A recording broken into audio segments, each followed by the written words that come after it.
Good afternoon, everybody, and a very warm welcome yet again to the Institute's National Branch meeting. I do hope everybody's keeping well, and if you are UK based, no doubt you are enjoying the delightful warm weather we're having at the moment. We probably all hope and wish that it continues for a good number of weeks to come, but welcome. For those of you who haven't attended one of our national online branch meetings before, my name is Jonathan Barber, your host for today, Head of Business Development for the Institute. I'll run through, if I may, just some housekeeping rules.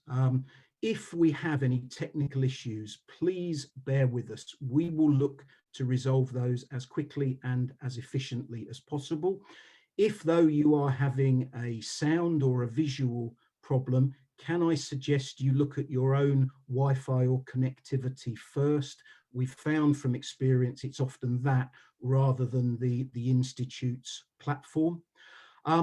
We welcome your thoughts, your engagements, your questions. There are two ways of you doing that during today's presentation. Please use the Q&A facility that you will find, and the chat box facility that you will find on your screen.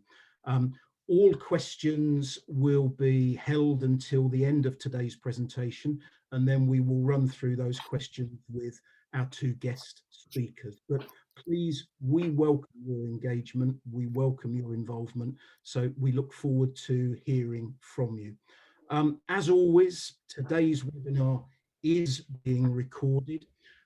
And we will share slides with all attendees within the next 24 hours. But just from a housekeeping point of view, a few things to mention.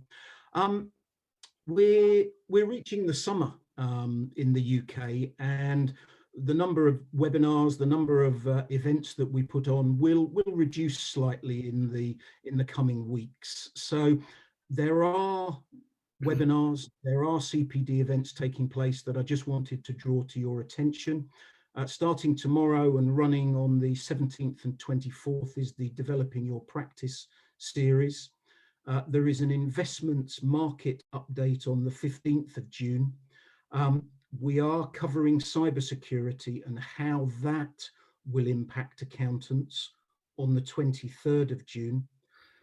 There are still, both in Yorkshire and in Scotland, 2 local branch online surgeries in June. So please, if those are your areas, do make contact with us to be able to register for those. The branch surgeries return in September, and all details will soon be provided on the Institute website. National branch meetings return in September with 2 dates on the 14th and the 28th. All of this information can be found on the Institute website underneath the CPD and the web section. I just wanted to make members aware of 3 consultations that the Institute will be responding to.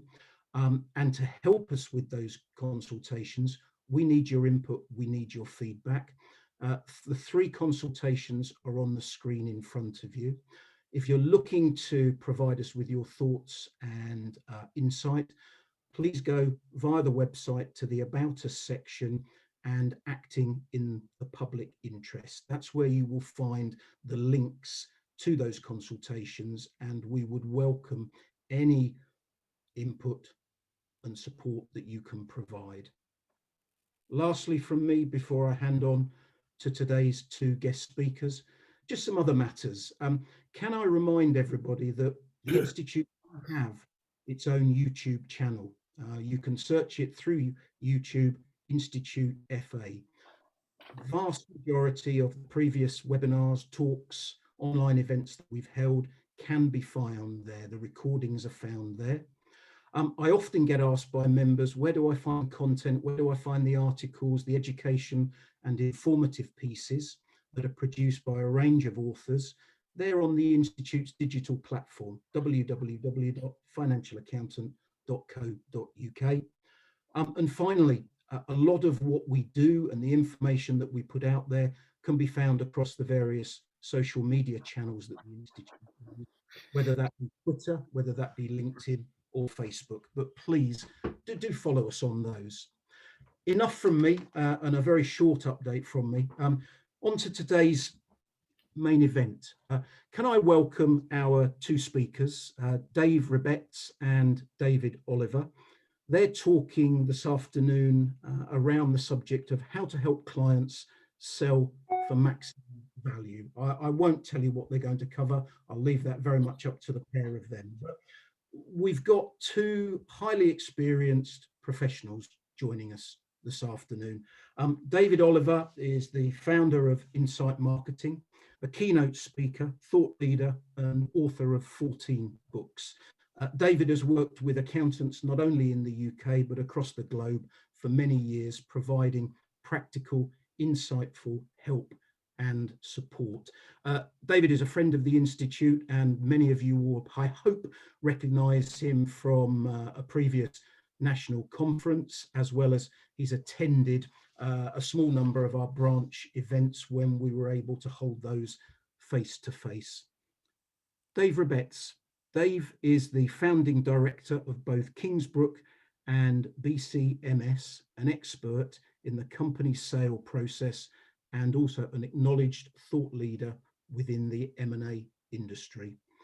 The business that Dave founded was established back in 1989 and is a leading specialist M&A advisor to shareholders and owner managers looking to sell all or part of their business. Gentlemen, welcome. Thank you both for your time and for your input today. Dave, I will stop sharing my slides and I will hand over to you. As I say, please post your questions in the two facilities available, and we will run through and deal with those at the end of today's presentation. David, thank you, and over to you. Thanks, Jonathan. I'll just bring up our screen. Thanks for the introduction, by the way. I barely recognise myself. But here comes the share now. Over to you, Dave. Wonderful. A huge welcome from me too, and a big double welcome to this IFA and Kingsbook jointly hosted event. Before I begin, just want to say again, what an amazing amount of content and support Jonathan, Linda and the team provide for you as IFA members. You'll remember, many of you, I work with quite a few of the associations and institutes, ACCA, ICAEW, ICPA. I can tell you what you get at the IFA is outstanding and it's substantial. So wonderful stuff there. But today's event is to help you ensure clients who sell ultimately get maximum value. Every client will one day have to sell or find some other way, a legacy way maybe, of offloading their business. And whenever they choose to do it, helping you as IFA members increase the options you have that you can perhaps provide as a value-added service, and of course increase the support you can give to your clients who trust you probably more than any other professional in their lives. A very quick introduction to Kingsbook itself. BCMS and Kingsbook. BCMS is a family business. It's established, as Jonathan mentioned, in 1989. 31 years, by the way, helping accountants like you and their clients to sell clients' businesses. A large, highly skilled, multilingual team of staff with worldwide coverage. Our clients, by the way, are essentially just like yours. It's a 50-50 split, pretty much down the middle between product-based service companies and service-based companies. 90% of all our clients will be privately owned, in other words, your clients, and typically sub 1 million, quite often 250,000, 300,000 turnover at the bottom end, all the way up to some of the largest privately owned businesses in the world. And lastly, in terms of introduction, 3 resources that are available to you today as IFA members. There are 3 books which we're going to offer you. We're going to give them to you as PDFs so that you can then use them for your clients, send them to any client that you wish. In order to get these 3 PDFs, could you please just type your email into the chat box right now? Would you be kind enough to do that for us? and just put your first name and last name. So first name, last name, and email, if you would please, into the chat box.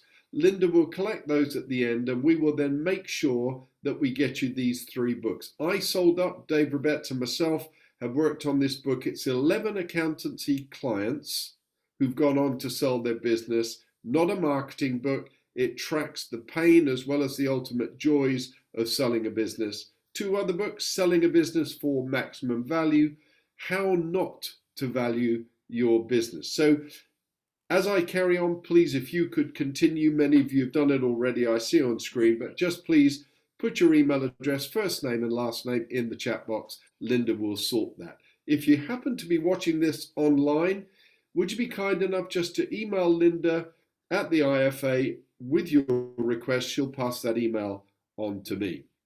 Moving on then into our content. What are the motives behind a client selling? And helping a client think through these motives, using it perhaps as a springboard for a client meeting conversation, can be incredibly helpful. But I actually think it's rather important as an ethical approach.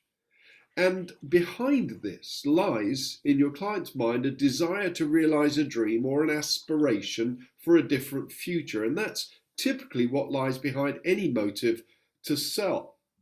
And there are 5 typical motives that you can try and tease out from your client. First of all, lifestyle change. No surprise there. You see Mel Atkins' mugshot on your slide there.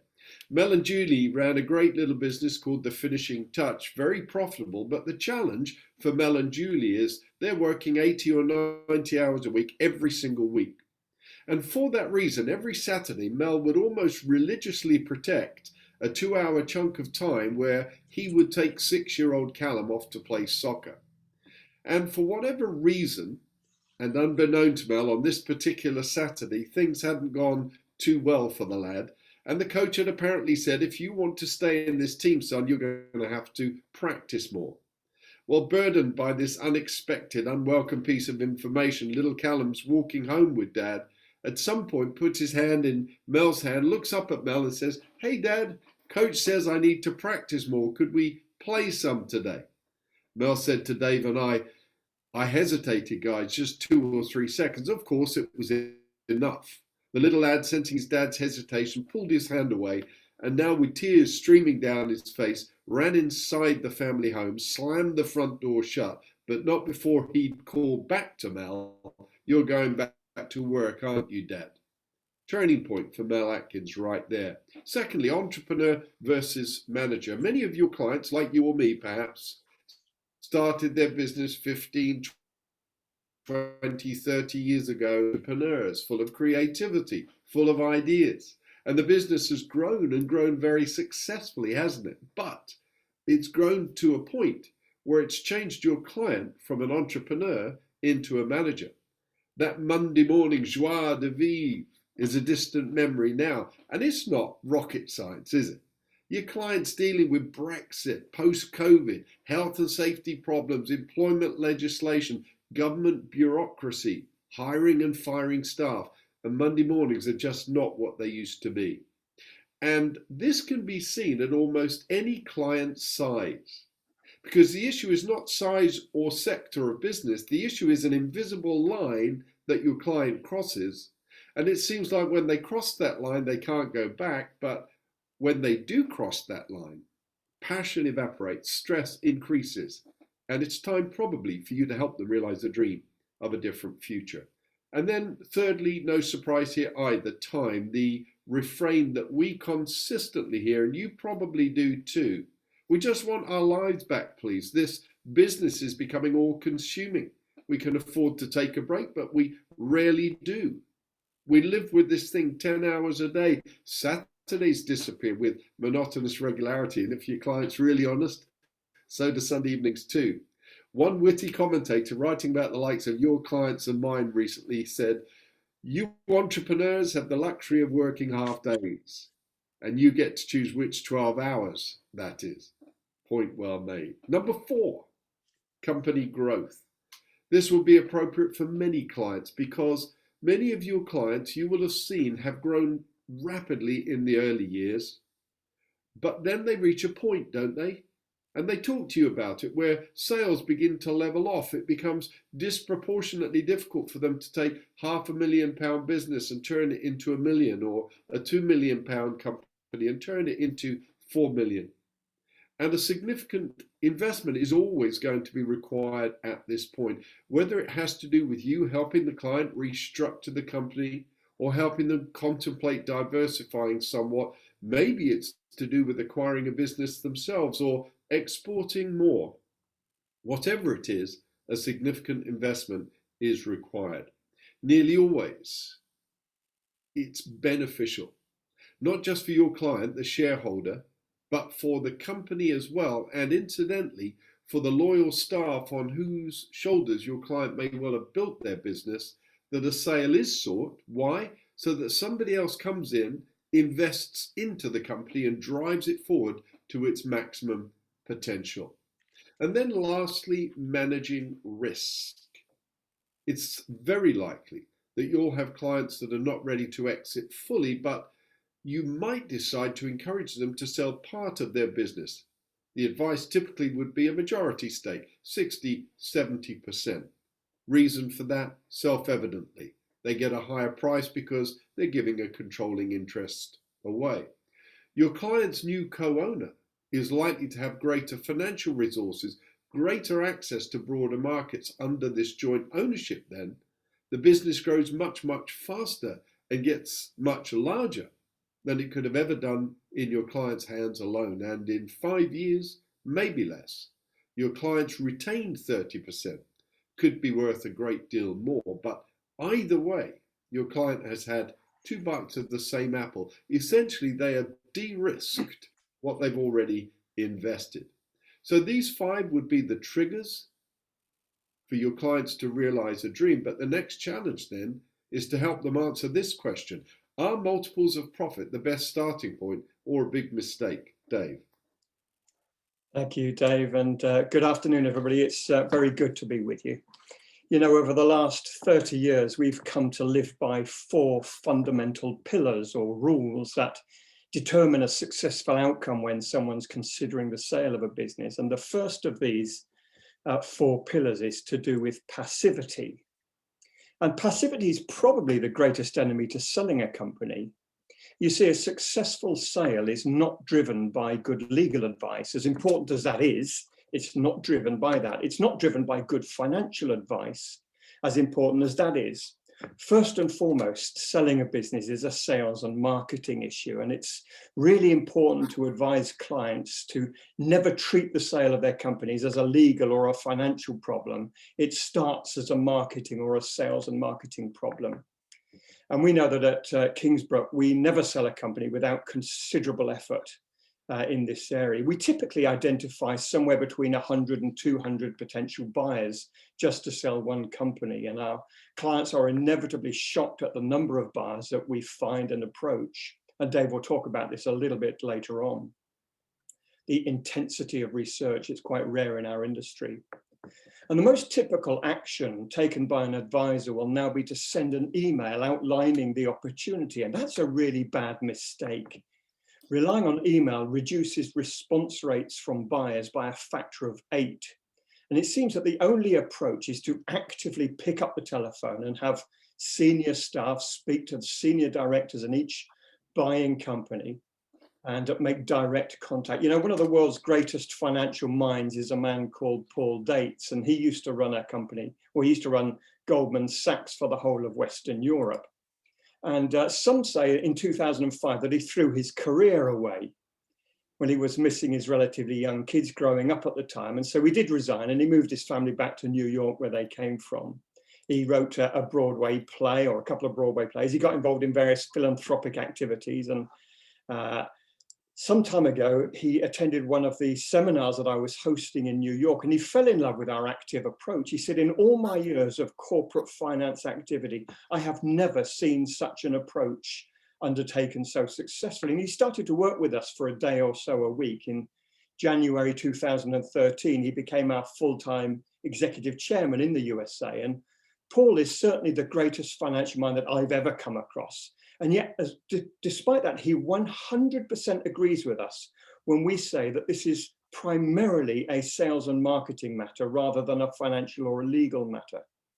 And it's very, very important to get that aspect of a sale right. Now, before I move on, I'd like to spin off at what might appear to be a bit of a tangent and take a moment or two to talk about valuation. Now, classically, there are 9 valuation methods, and they vary from asset or book value, liquidation value, all the way down to option theory valuation. Some of these you don't want to ask about, clearly. It's one of those subjects. But now, if a client was to ask their advisors to value a business, there's a 90 to 95% chance that they'll use the middle one of these, number 5, multiples of earnings. It's by far the most commonly applied. And on this next slide, I've got a real example of a valuation that was produced by one of our clients' advisors before they became our client. And we strongly disagree with this valuation, by the way, but it's very typical. A typical summary here on the left-hand side, and we're all quite familiar with this. Their advisor summarized last year's statutory accounts. They then made adjustments to that profit to reflect the underlying performance of the company. They looked at certain cross-chargings and salary adjustments, owners' whims. In this case, the company owned a rapid response vehicle, which happened to be a beautiful Harley Davidson motorbike that the owner brought in each day in case it was needed. Various other adjustments. And these adjustments produced a new operating profit. And that operating profit is classically multiplied by a ratio to achieve a value. And the most commonly applied multiple is around 5. And in this case, 5 was used, and it produced a value for the client of 5.16 million. Now, this is all about return on investment, and that's the only point I'm trying to make here. It's all about return on investment. If the buyer had used a multiple of 6, it means it takes them a bit longer to get their money back. A multiple of 4 means you get your money back a bit quicker. It's fundamentally about return on investment, and we strongly disagree with that thinking. And this might start to sound a bit counterintuitive, so you might have to bear with us just for a few minutes. But value is never about multiples of past profit. Let me explain. People buy companies for a multitude of reasons. Motives for purchase are quite diverse. The number one reason why anybody anywhere in the world ever buys a company, and the greatest reason why an acquisition is ever made, is potential for growth. And this particular motive classically manifests itself in one or more of 3 ways. Number 1, potential of growth through diversification. Number 2, growth through new client acquisition. And finally, growth through geographic expansion. And these 3 things comprising growth overshadow every other motive for purchase. There's a great big gulf between this first motive, potential for growth, and whatever comes next. But there are plenty of other motives. Intellectual property, certain technologies, cyclical or seasonal balancing. Certain defensive strategies will employ acquisitions, operational and financial synergies, skills of workforce, and various others. Return on investment has to be on the list. Some people buy primarily for this reason. I'm talking about short-term return on investment here. Getting your money back in 4 or 5 years is pretty short-term, but it is a motive for purchase for some. Now, clearly, this is not a completely exhaustive list of motives, but if you were to prioritize this list, you'll find that number 1 does dominate. 66%, just over, of all buyers buy for future opportunity. That's universally accepted. 66%, just over. Now, it's difficult to prioritize the rest of these motives, with one exception. The last one on our list, short-term return on investment, is right where it should be, at the bottom of this list. It's the rarest primary motive that drives an acquisition, the rarest reason why anybody ever makes a decision to go out and buy another company. And that's universally accepted, the rarest driver. And here's my point. I'm sure you must be miles ahead of me, of course. Why do we take the least reason why anybody would ever want to buy a business, short-term investment, absolutely the least reason why they will ever pay a decent price for that business, and then go and make that the very basis of our valuation? Doesn't make sense. And then the advisors do the single most stupid thing that goes on in our industry. They take that value that they've calculated and they put it into the public domain. It's complete madness. It's a bit like saying we've got a second-hand car for sale for £3,000 or nearest offer. Well, guess what you're not going to get now? Never, ever take a company to market with a value attached. It's a very, very expensive mistake. Now, we're completely convinced that we're right about this. Sounds a bit presumptuous. I hope it doesn't, but I fear it does. But we're completely right that we feel that value has got nothing to do with multiples of past profit. And before I hand over to Dave, I'd like to give you an observation that's driven us to this conclusion. It may just help a little. I've already said at Kingsbook, just to sell one company on average, we hold negotiative dialogue. We talk to somewhere between 100 and 200 potential buyers. And it takes us typically 4 or 5 months to qualify that list down, to get 200, down to 100, down to 50, down to 20, 10, eventually down to the last 5, 6, 7. By the time we get down to the final half a dozen or so, they are serious candidates. We have been talking to them for months. They know that they were competing with hundreds. They know they're down to the last 5 or 6. We've checked them out thoroughly. We've checked out their motive for purchase. We've checked them out financially. And these final few are invited to put in an offer at this advanced stage in a very particular manner. And we don't have time today to go into that bidding process. But the difference for us between the highest offers that we receive and the lowest offer that we receive between these final few is consistently 2.5 times. The highest company, the highest offer is 2.5 times lower, it's 2.5 times higher than the lowest offer. And it's not that the lowest offer was a bad offer. Normally for us, the lowest offer is within 10 or 15 percentage points of traditional valuation. Let me give you a few examples on this next slide. We sold an energy efficiency company recently. Lowest offer was £1 million, and which was close to traditional valuation, by the way. They eventually sold for £4 million. Waste management firm. This company had been valued by their advisors at £5 million, and we had 8 companies put in offers. The lowest offer that we got was from a company called Englefield, and they put in an offer of £3 million, trying it on a little bit. Well, we eventually sold this business for £19.1 million to a company called Englefield. The same company that put in the lowest offer eventually outbid everybody else and paid the highest price. And we can give you hundreds and hundreds of examples of this 2.5 times average difference. And here's my point, and again, I'm sure you're miles ahead of me. If the value of a business was simply about multiples of past profit, then everybody's bid would be very similar. Pretty much, they would all look at the financials, or they would all make reasonable adjustments to those figures. They would all use industry average multiples to those figures, all use the same logic, come up with the same price within a few percentage points of each other. But we never get this. Consistently, we get this great big difference, 2.5 times. So why is this company prepared to pay so much more than this lowest offer? And I think the answer to that question is obvious. And maybe a little frustrating. This company is prepared to pay more because they're buying for a different reason than this one. And value is about motives of purchaser, not multiples of profit. Now, out of interest, that's a shame I haven't got it on this slide here, but yes, I do. Here we go. Sorry.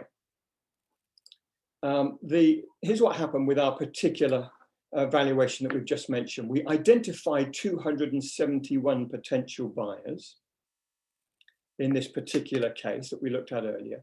60 of those signed non-disclosure agreements.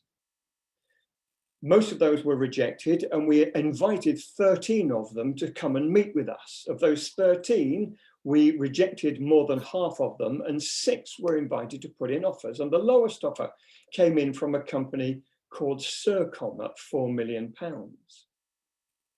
4 times earnings. They eventually were purchased by the Haas Group at 12.25 million, virtually all cash up front, and then surplus cash was paid on top of that of nearly £500,000. But the difference here of 4 million lowest and 12.25 million highest offer. And it drives us to the conclusion there must be more to this than simply multiples of past profit.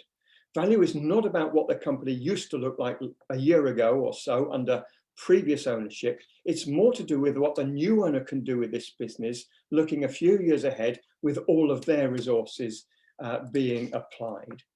Dave. So you might be wondering, how on earth then do we find the right buyer? Well, the overarching narrative is you have to look beyond the obvious.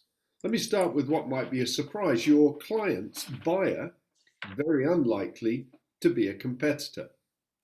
Don't know if you've ever thought about that, and your client almost certainly will never think about it. They'll only ever think about selling to a competitor, but premium prices when selling a business are almost never forthcoming from competitors.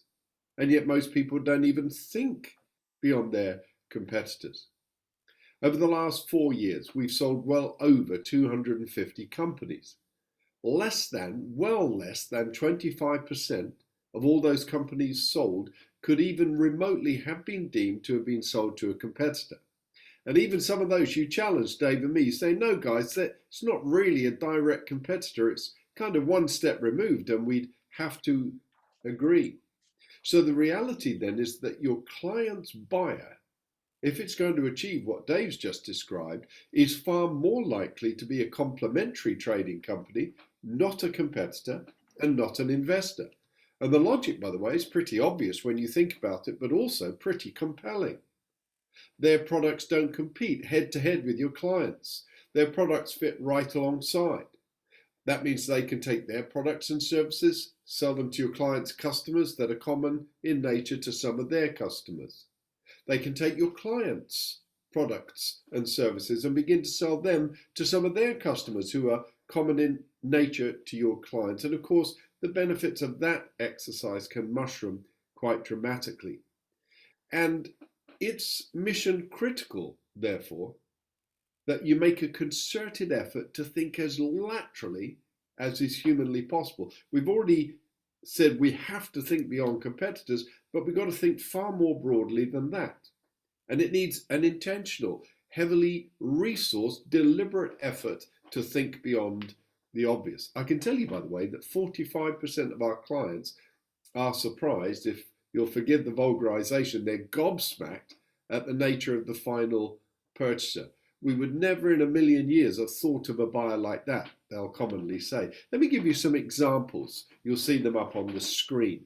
What about the hairbrush manufacturer that was acquired by a paintbrush manufacturer, or the security equipment firm acquired by an electric lamp company, or the training company acquired by Sage Software, or PC supplier acquired by an outsourcing company, or the catering equipment firm that was acquired by an agricultural machinery manufacturer. I was talking to an accountant, some of you would know them, in the West Country, regional accountancy firm, and they had referred two clients to the BCMS Kingsbook process. And Mark turned to me and said, David, one of those was an absolute shock to me. I said, well, tell me what you mean. He said, well, the client we referred to you was a rural-based cookery company. And he said, what really shocked me was the most interested acquirer was Marks and Spencer. And he said, I would never in a million years have thought that Marks and Spencer would be interested in a smallish, rurally based cookery company. Actually, the logic was very sound. For Marks and Spencer, it was a ready-made turnkey solution to a requirement they had to develop new food products and to test them. Finding the right buyer also means always looking overseas, and it doesn't matter how small or how large your client is, we must look overseas. And this is one area, by the way, that does make Kingsbook globally unique. And looking overseas has two major impacts. Firstly, overseas buyers, understandably, will often pay a premium price, particularly post-Brexit, by the way, in order to gain access to an international, or in the post-Brexit case, the UK market. That's pretty self-evident. But secondly, and more commonly and perhaps more pragmatically, an overseas buyer will always influence local buyers. This is that one rare area where a competitor might be induced to pay a premium price for your client. Now, let's assume that a competitor looking to secure some percentage points or more market share in the UK approaches your client. If a competitor does approach your client, by the way, it's always for one or both of two reasons. They either want to pick up your clients' customers for the lowest possible price, and or they want to increase their brand or market share again for the lowest possible price. And for all those normal reasons, a competitor will never pay a premium.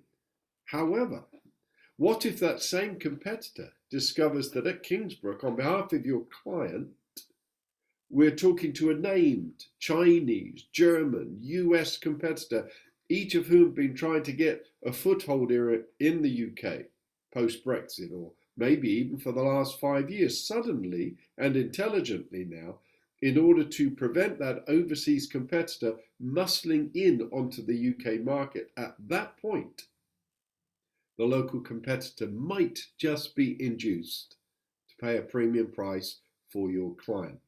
Now, how does Kingsbook actually achieve this? Frankly, it's very simple, but it's difficult to do. It's to do with the sheer volume and reach of the resource. We have a large dedicated research team, multilingual. I think it's up to 18 languages right now. There's a BCMS organic database of active inquirers, tens of thousands that have approached us and said, if you're ever selling a company like this, we'd like to be notified. But importantly, and totally uniquely to Kingsbook, an international and exhaustive database with over 150 million potential acquirers on it. That's how we can think beyond the obvious and find the right client. Now, of course, the other big question in your client's mind is, how on earth do I ensure I get from the sale of my business what it's truly worth? David. Thanks, Dave. Well, the third of our 4 pillars is to sell the future and not the past. And we've already suggested that the future potential is an essential issue. We've seen that 66% of motives for acquisition is totally related to future value. And the truth is that nobody ever buys a company's history. They only ever buy its future. Pretty obvious. And I find it very interesting that acquisition directors of large corporates live by a set of guidelines that are called the 8 acquisition musts.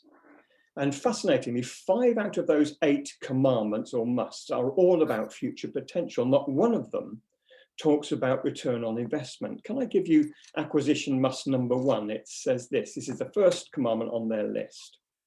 And it says this: try to pay for a company's past, consider a company's present, but only buy the company's future. It comes with a bit of running commentary, but it's in essence pretty obvious what they're saying. When you buy a company, try to get the current owner to think that it's all about past performance. Consider the company's present position, fine, but when you actually buy that business, only buy the company's future. That's acquisition must number 1. And 5 of these 8 acquisition musts are all about the future. And as a result, we actively work with our clients to sell the future.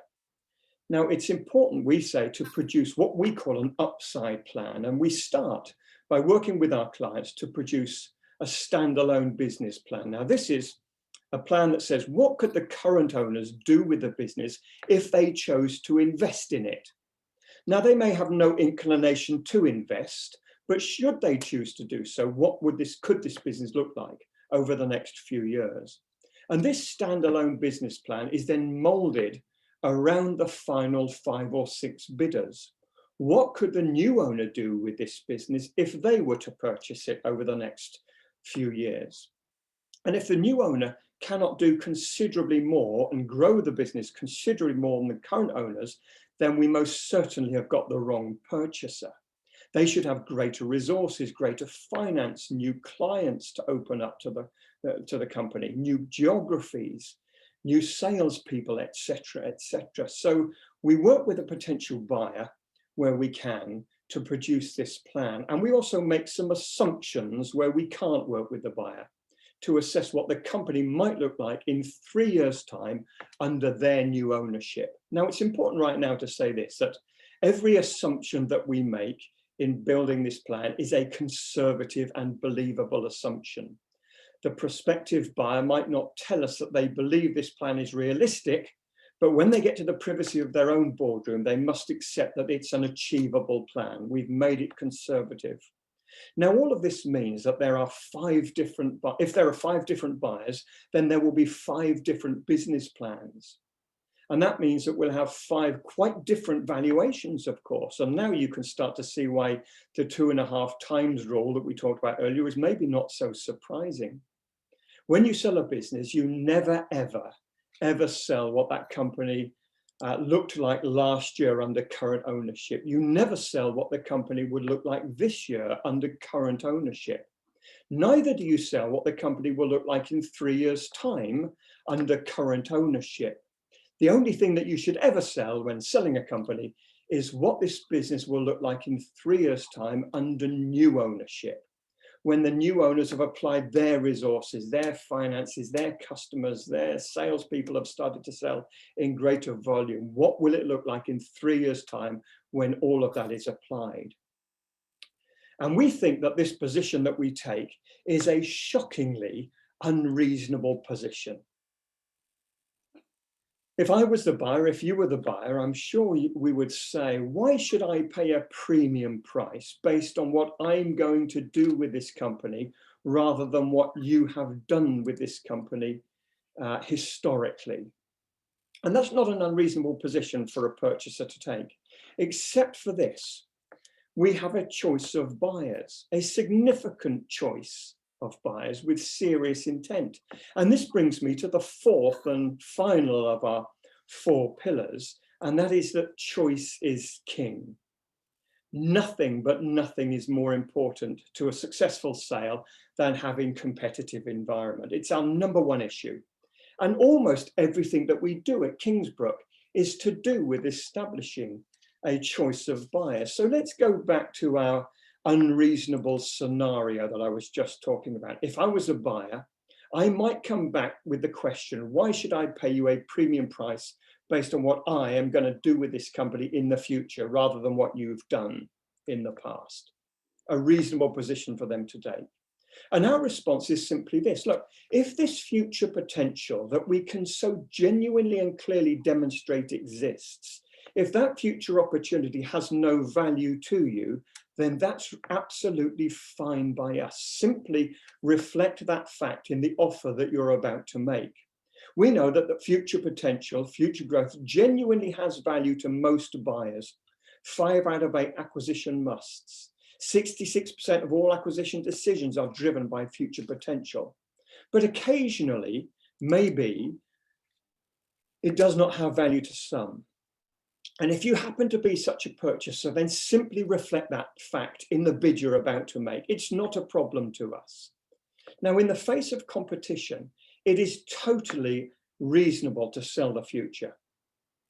Indeed, without competition, you will never be able to persuade the buyer to pay for that future in cold cash. So very important. Now, one of the less obvious or less apparent things that selling the future enables us to do at Kingsbook is what we call first offer rejection. And this is not always easy. So let me illustrate from one of our clients. One of our clients specialized in traveling around the country, collecting sawdust from timber mills and companies that made wooden products. And they would grade this sawdust and package it into 3 applications. Pets bedding was #1, equestrian flooring was #2, and burning in salmon and other smokeries was #3 application. They were a family firm and they were facing bankruptcy. They would not have survived the year. And the owner's plea to us was, would you sell this business at any cost? Just take this burden off of us and secure the future for our staff. Now, we nearly didn't take them on, but I'm so glad we did. As you'll see, we identified 276 potential buyers during an intense period of research. And from the bidding process, we whittled that down to just 2 serious buyers. We nearly didn't get choice. And the first offer came in at £200,000, and our client was very relieved and delighted. Please just take that offer. Absolutely, we will take it.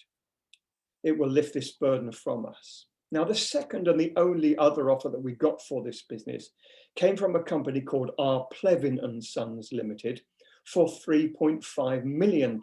Now, our client said, we'll take it. As you can imagine, they did. And we said to our client, look, we think that you should allow us to reject Plevin's offer.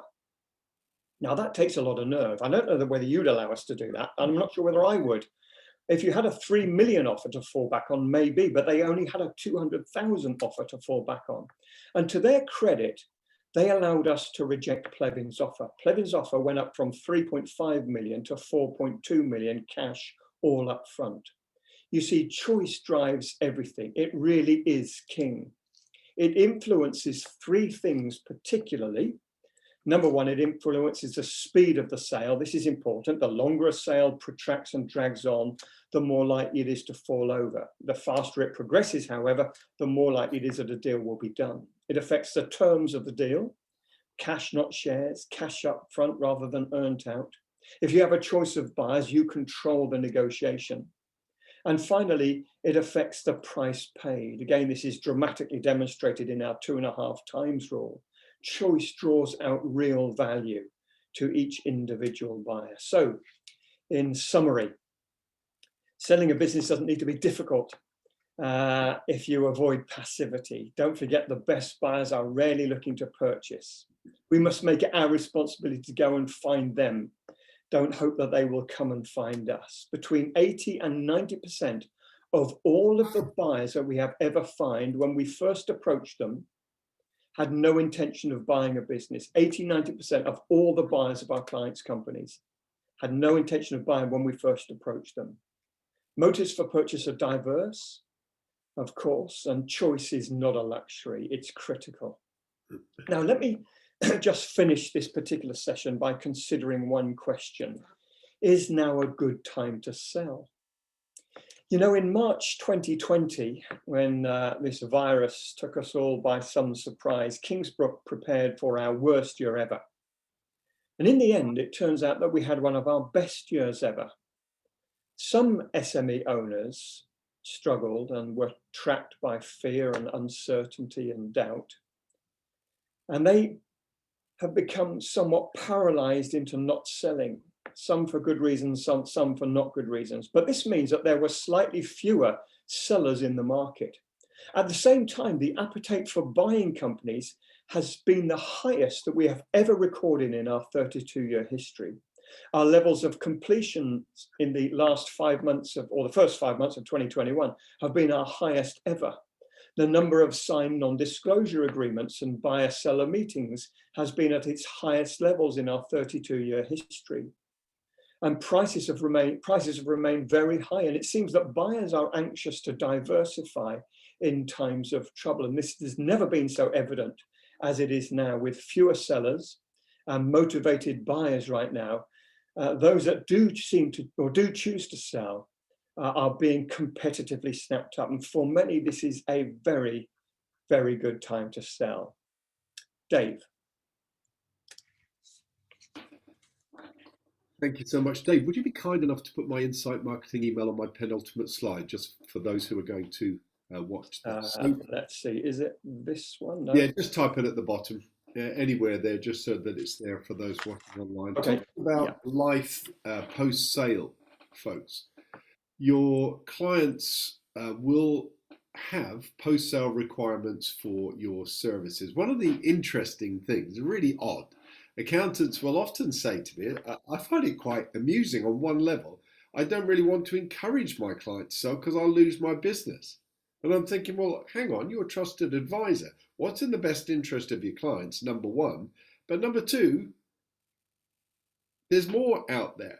You're going to get more business than you would probably have had in the lifetime of your client with number crunching fees. And the reason for that is this: most clients get engaged in some form of philanthropic work post-sale. They're all going to need tax advice, investment advice, and you might be doubly amused to know that well over 50% of all clients that sell will engage in a new startup. It sounds perverse, doesn't it? But think about it. They're mostly entrepreneurial by nature, and after a few holidays, I wish, and golf every day for 6 months, they want something more. That's how they're wired. And the good thing is that this new startup, probably their philanthropic activity is going to need accountancy, advice, and input. So perversely, there can be even more valuable work post-sale than there was pre-sale. And of course, think about it like this. Your client can start a new business with no financial worries and totally in control of their work-life balance. It can work really well. Now, importantly, as IFA members, you can access a whole range of free support from Kingsbook, plus some great payaways, which I'll mention briefly in just a moment. You'll also notice, if you care to look at the website, there's what's called Kingsbook or BCMS Fellows. These are over 100 past clients who have benefited from the sale process so much that they want to stay involved together, and they want to stay involved with BCMS and Kingsbook. And they have regular events, joint philanthropic ventures, mentoring, or non-executive roles. But how does your role then, as an IFA accountant, fit in with the Kingsbook range of services? And what's the special arrangement? Well, if you have any potentially interested SME clients, they will typically be in the turnover range of $250,000 at the lowest end, all the way up to 10 million or more. You can arrange for a totally free 1-hour business evaluation session. So this is not finding out the multiples. David's already pointed that out to us. This is a saleability evaluation. How saleable is your client's business? And it will be explored transparently. It's not a sales pitch. It can be done in conjunction with you and the client together, or if you prefer, just directly with your client. It's totally free. There's no pressure and no obligation. If a client decides to exit using the Kingsbook service, IFA members get a generous 5% payaway from the upfront consultancy fees and a 5% share of the success fee. And that will typically be £3,000 to £10,000 of payaway. It can be more, can be slightly less. Now, if you would like details on this, would you just please, in the chat box, if you've already given us your email, just put details on the partnering program, details on the partnering program. If you're watching this online, you can see my email address, which will come up shortly on the slide, David O, that's O for Oliver, not 0, so David O at insight-marketing.com, and we'll make sure that you get the partnering pack. And if you could go back to the previous slide just momentarily, Dave, anytime you need advice on a client who is or who should be contemplating exit, you can either email me direct or simply, if you have one in your mind right now that you'd like to chat about, just type call me in the chat panel. We had one IFA member last night emailed me, actually didn't call me, around about 8 o'clock and said, I've got a client who I think needs the Kingsbook service. Can you arrange for somebody to contact? And already today, Chris Taylor, one of my colleagues, has been in contact. My final slide before I hand back to you, Jonathan, for the Q&A. Remember the 3 books available to all delegates. If you put your email address in there, just remember to type 3 books, please. If you haven't put your email address in and you'd like either the free evaluation service and or the partnership pack, go ahead and type that too in the chat box. Make sure we've got an email from you somewhere in that process. Jonathan, over to you, please, for Q&A slide. David, Dave, thank you both very much indeed. Extremely thorough, extremely detailed, a wonderful presentation. I like the examples that Dave in particular you gave as you were running through various points. So thank you for that. David, you've beaten me to a reminder to the audience around providing their details with reference to the 3 books or the partnering program. So I am repeating just what David said, but please, if you want further information from Dave or David, please provide us with those details. My colleague Linda in the background is capturing that information as we speak. I've just said that, Dave and David, but I know there are 2 or 3 participants who've said thank you and have commented that that was an extremely good session. So thank you. There are a lot of people posting their names and their details, but can I also turn to the audience? Are there specific questions that you have for Dave or David that you'd like to ask now? Gilbert, you're an individual who keeps raising your hand. Unfortunately, I can't help with the raising of the hand. If you've got a specific question, can you post it in the Q&A or the chat box facility? But let me try and decipher if there is anything different, Dave or David, than people providing their details. Very informative and practical presentation and advice. A big thanks. Yes, there is a recording of this session that will be made available to everybody within the next 24 hours. We will send an email to everyone with the contact details of both David and Dave. And a link to the recording will be made available as well. David, maybe you've done too well, because I keep getting told, thanks, very clear and good advice. Thank you. So I will keep working my way through just to check. No, don't forget, people can set any questions. We can always email them back if they come through after today. Okay, I'm going to have to invite you both back, gents, because somebody's put very educational but short. Can we have this again? Or can this happen again? So very useful session. Thank you for some very informative information. There's more details. Jonathan, if I may, Neil Rigby on the Q&A panel rather than the chat has a couple of questions. Shall I read them out for Dave? Yeah, please do. Sure, I was working my way through. Yeah. Do you deal with buying or selling accountancy practices, Dave? And how does a potential acquirer add themselves to the VCMS database? Yes, we do. We've sold numerous professional practices, not just accountants, but others. The principles still apply, absolutely. Secondly, we have what we call an LTA list, looking to acquire list. So if you are happy to, again, perhaps put this in the chat list and mention the LTA, looking to acquire, we'll make sure that you go on that list. And every time we get a client that's potentially of interest to you, we can inform you of that. Okay, lovely. Thank you both. Okay, I think that's an endorsement or maybe future work for you both. With a particular attendee mentioning, we'll get you to sell my business when I retire. I'll also take down the website address that that members kindly provided. So thank you for that, and I'll put the 3 of you in touch post this session. There is quite a lot more information and educational content on our website as well, which may be of interest to some, which is kingsbook.co.uk. Okay, right.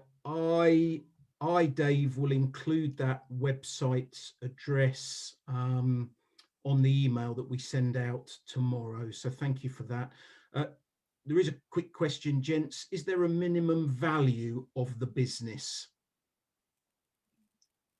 We're not so concerned about value, but there are certain things that may mean that we might not take a client on, and either to do with saleability or unpreparedness. So we may work with a company for some time to get them ready. We look at that very carefully before we make any commitments to proceed. Okay.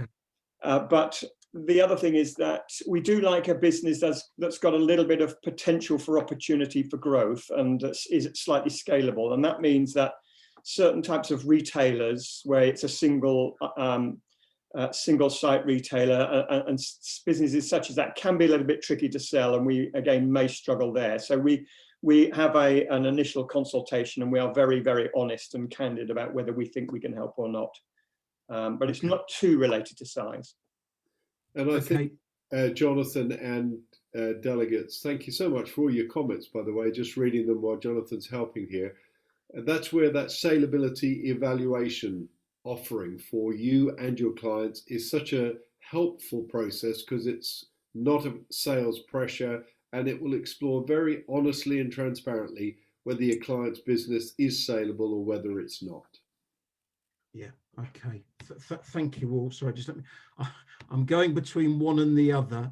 Okay, what sort of timescales are generally involved? If a seller has a rough idea of when they want to exit, when should the process start ideally?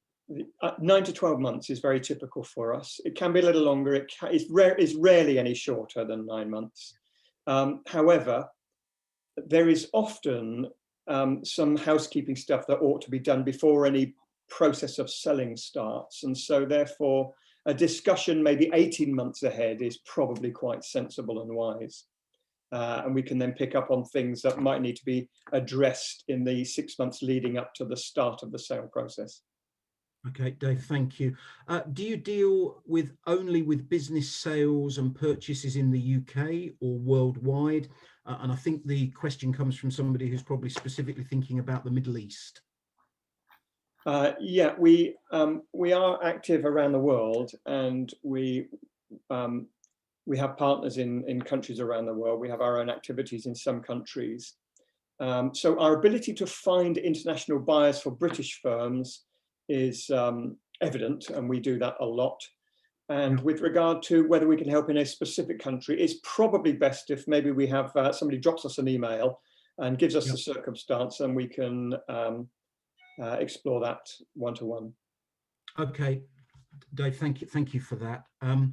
I think what the feedback is saying, and what it's revealing, gents, is, and I shouldn't do this, but I think what I need to do is speak to you offline afterwards to look to set up a follow-up session, maybe for the autumn at some point. But that's something for the three of us to discuss. But just looking at the chat box and the very, very positive feedback, but it looks like the request for a follow-up or an extended session, maybe that's something that the three of us could chat about. It's obviously what's being asked for by a good majority of the attendees today. So look, I think that brings us nicely to a conclusion. We're nearly brought in on time. Your host has slightly failed there, but that's actually because of all of the comments and the information that's being sent through. So we've obviously hit a note there. Dave, can I thank you on behalf of the Institute and on behalf of all of today's attendees once again for your time and your effort, and what was a great presentation. Thank you both very much indeed. To attendees, you will receive an email from the Institute tomorrow, as I've already said. We will forward on to Dave and David the information that you've provided with reference to the books or to further information or to the partner program. And we will leave it with Dave and David to make contact with you with reference to your particular request. In the meantime, I wish everybody a good remainder to the day. In the UK, enjoy the continued good weather. Please look at the Institute website with reference to up and coming webinars and events that we're holding. The national branch meetings, as mentioned earlier on, return in September. But for now, thank you, Dave and David, again. Have a good afternoon all, and we look forward to catching you all very shortly. Stay well, stay safe. Thank you. Great pleasure. Very much. Thanks all. Bye-bye.